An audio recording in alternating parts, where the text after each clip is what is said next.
প্রয়াত কথা সাহিত্যিক হুমায়ুন আহমেদের পরিচালনায় আমার আছে জল চলচ্চিত্রে অভিনয়ের আগে তার পরিচালনায় একটি নাটকে অভিনয় করেছিলেন বিদ্যা সিনহা মিম।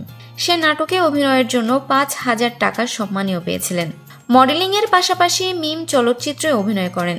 চলচ্চিত্রের ক্ষেত্রে একটু বাছবিচার করেন এই নায়িকা। গল্প কিংবা আয়োজন পছন্দ হলে তবেই সিনেমায় অভিনয় করতে রাজি হন তিনি। ক্যারিয়ারের শুরু থেকে এই পর্যন্ত এসে মিম এখন অভিনয় প্রধান চরিত্রের দিকেই গুরুত্ব দিচ্ছেন। সাপ লুডু, পরাণ, দামাল, ইত্তেফাক, অন্তর্জাল সহ সাম্প্রতিক কালের কাজগুলোই নায়িকা মিমের চেয়ে অভিনেত্রী মিমকে মেলে ধরতে চেয়েছেন মিম নিজেই। তবে ক্যারিয়ারের শুরুতে এমন ভাবনা তার ছিল না। তার অভিনীত দিগন্তে ফুলের আগুন ছবিটি মুক্তির অপেক্ষায়।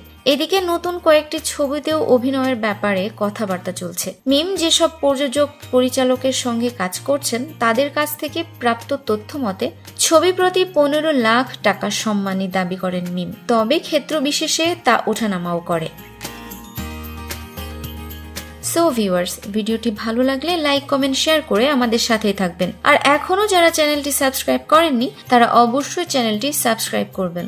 কথা এন্টারটেইনমেন্ট, আমি আরিফিন ফারাহ।